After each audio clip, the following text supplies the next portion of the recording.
C'est l'heure de parler entrepreneuriat, c'est l'heure de parler travail. Aujourd'hui encore, nous allons vous motiver avec des histoires inspirantes de jeunes Ivoiriens qui ont réussi à entreprendre. Bonsoir à tous, bienvenue dans Yabara.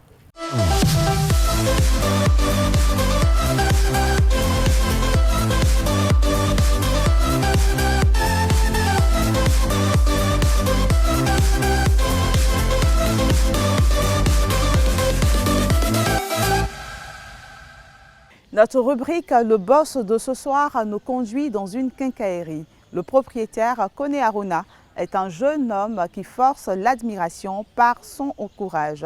Illettré, il a débuté difficilement son projet d'ouverture d'une quincaillerie, un projet qui atteint presque la dimension de ses rêves aujourd'hui grâce à un financement de l'agence Emploi Jeune. Mari et père de famille, il est le boss de son activité qui est en plein essor.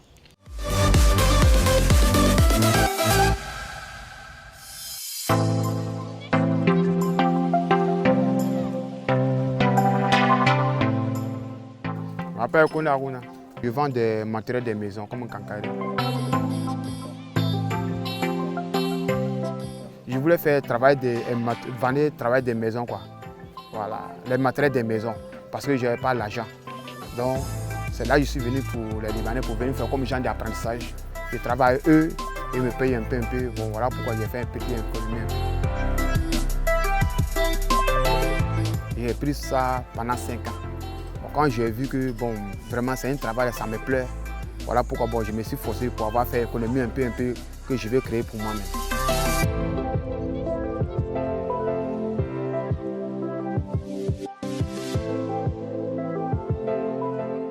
Chez les Libanais, là, bon, j'ai fait après ça pendant 5 ans. On me payait par semaine 20 000 francs. Quand j'ai quitté chez les Libanais, bon, j'ai vu tout ça, je veux toujours réagir et j'ai pris mon machette et je suis rentré en bourse encore.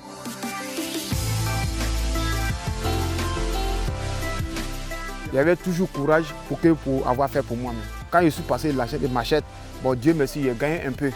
C'est là que j'ai gagné l'argent des magasins. Je dis bon, maintenant je sais comment ça peut aller. Je suis venu faire un conteneur maintenant pour installer.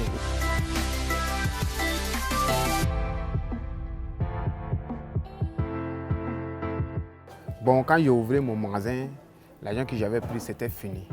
Donc je vends un peu, souvent même il y a des moments même, c'est pas tous les jours mais on vend même. Souvent même les magasins sont fermés, on soit encouragé encore. Pour avoir ajouté un peu pour venir payer les matériels. Si tu veux quelque chose vraiment là, donc la vraie solution, chaque jour que Dieu fait, il faut prier.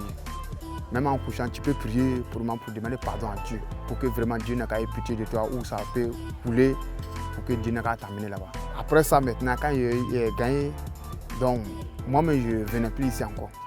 C'est madame qui venait se défendre derrière moi ici. Bon, moi, je m'avais débrouillé un peu.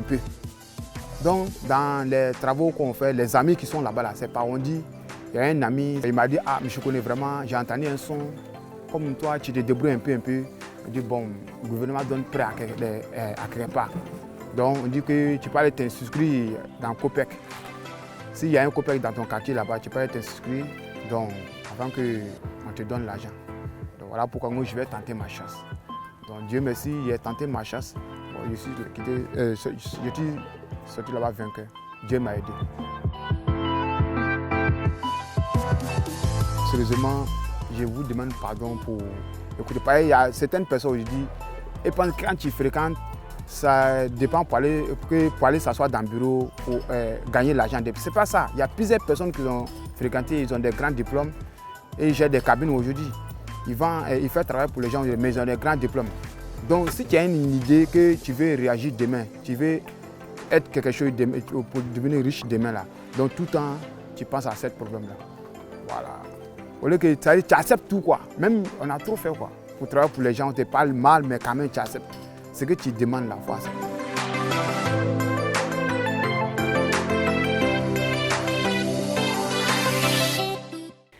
La pandémie du Covid-19 affecte particulièrement les petites et moyennes entreprises dans plusieurs pays d'Afrique, dont la Côte d'Ivoire.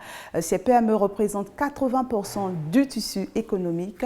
Il est donc nécessaire de s'intéresser à leur survie. Dans la rubrique Bon à savoir, nous allons parler des dispositions prises par l'État de Côte d'Ivoire pour les soutenir et surtout les conditions à remplir pour bénéficier de ce soutien. Des éléments de réponse avec M. Bomba Salimou, DG de l'Agence Côte d'Ivoire PME.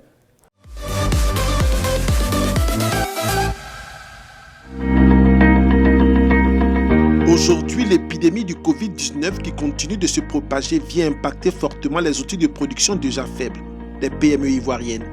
Plusieurs mesures ont été prises à cet effet par le gouvernement en vue de soutenir ces entreprises.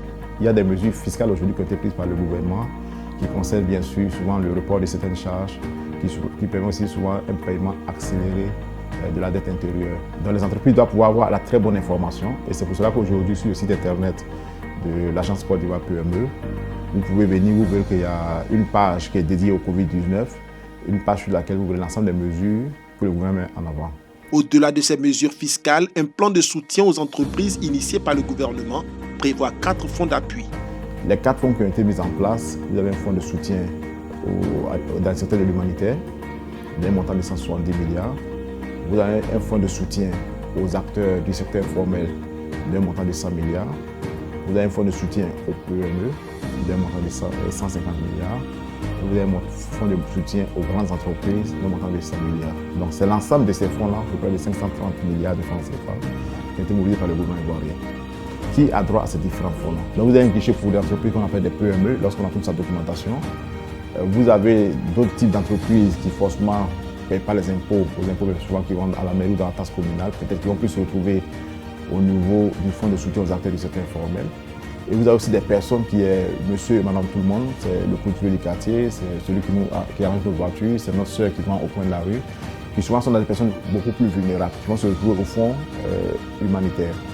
Donc notre rôle en tant qu'agence Côte d'Ivoire PME, bien sûr, pour ceux qui s'adresseront à nous, notre rôle sera d'aider les entreprises à pouvoir s'adresser au bon guichet. Quelles sont les étapes? La première étape que nous allons proposer aux entreprises, c'est déjà de venir sur le site internet de l'agence Côte d'Ivoire PME, de pouvoir s'enregistrer dans une base de données qu'on appelle IPME Data. Donc une fois que l'entreprise est inscrite dans cette base de données-là, nous avons la possibilité de pouvoir la mettre sur une liste d'attente, le temps qu'on ait les critères officiels. Dès que les critères officiels seront annoncés par les différents formulaires par le gouvernement, nous allons communiquer aux entreprises des liens qui les permettent de s'inscrire. Y croire et encore y croire, c'est le message de Dasseri Léonce, un cordonnier très bien chaussé, contrairement à ce que dit l'adage. Il a une histoire particulière, marketeur de formation et community manager. Il décide de se lancer il y a plus d'1 an dans la cordonnerie, une activité qui lui réussit plutôt bien puisqu'il est le cofondateur de Bemo Collection.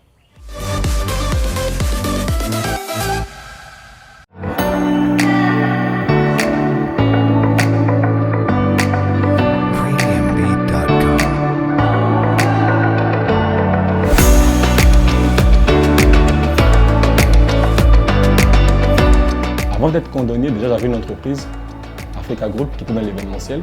On a organisé pas mal de concerts ici, notamment les concerts de Ramatoulaye, Ferregola, Kif Nobi, DJ Léo. C'est mon entreprise qui l'a organisé. Et puis après, bon, on a eu un truc qui n'a pas marché, du coup on a fermé l'entreprise. Après, j'ai fait dans le community managers, donc j'ai géré des parcs d'entreprises. Après, j'ai fait dans le coaching de la vente en ligne, donc j'ai appris des gens à créer leur site et à vendre leurs connaissances en ligne. Après, j'ai fait des cours à domicile pour le système français et même ivoirien. Et puis après, j'ai croisé ce tonge-là sans elle. On s'est mis ensemble et par la grâce de Dieu, aujourd'hui, ça va. Ce que nous faisons ici, c'est des chaussures sur mesure, de tout ce qui est type de chaussures. Alors vous, ça part des mocassins, ça part des boots, ça part des slippers, des sneakers. Tout ce que nous trouvons dont les personnes rêvent de chausser, c'est ce que nous attelons à faire plaisir aux gens et leur offrir. Des personnes aussi éventuellement qui peut-être ne trouvent pas leur pointure sur le marché, nous faisons l'effort de leur faire plaisir.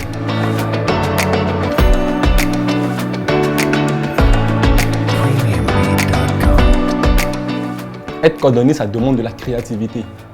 Et pour être créatif, ce n'est pas une question de tu as diplôme ou pas, c'est une question d'esprit.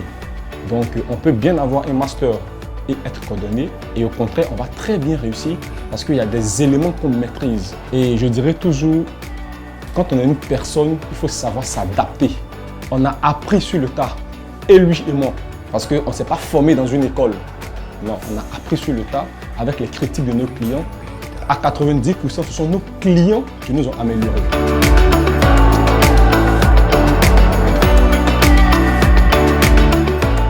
Je me rappelle qu'on a eu une cliente qui a commandé près de 25 paires avec nous. Elle le voulait d'une manière, on ne l'a pas fait comme elle le voulait. Elle n'a pris aucune paire sur les 25 paires. On a dû reprendre et elle le voulait en 3 jours. Ce qui était quasiment impossible. On a fait nuit blanche sur les 3 jours. Quand on a fini, elle n'a pas pris. On a refait, elle a pris la 3e fois.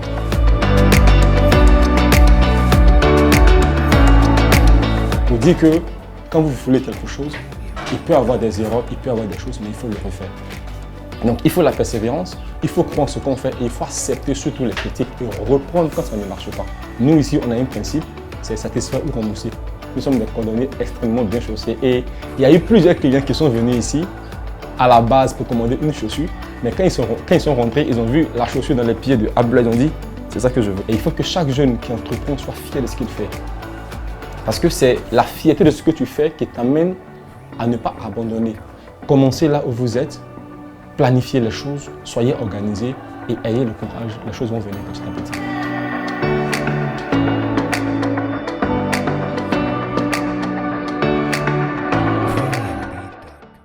Et c'est l'heure maintenant des opportunités de travail et c'est dans le bonus.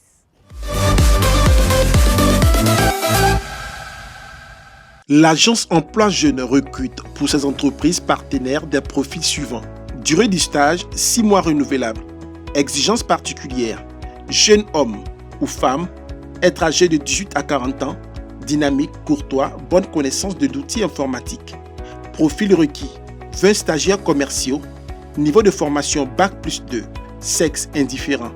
1 stagiaire infographiste, niveau de formation Bac+2, sexe indifférent. Lieu de travail, Cocody. Date limite de candidature, 30 juin 2020 à 16h30. 2 stagiaires commerciaux, niveau de formation Bac+2, sexe indifférent. Lieu de travail, Cocody Riviera. Date limite de candidature, 30 juin 2020 à 16h30. Il est dur d'échouer, mais il est pire de n'avoir jamais tenté de réussir. C'est avec cette citation de Franklin Roosevelt qu'on se dit à bientôt.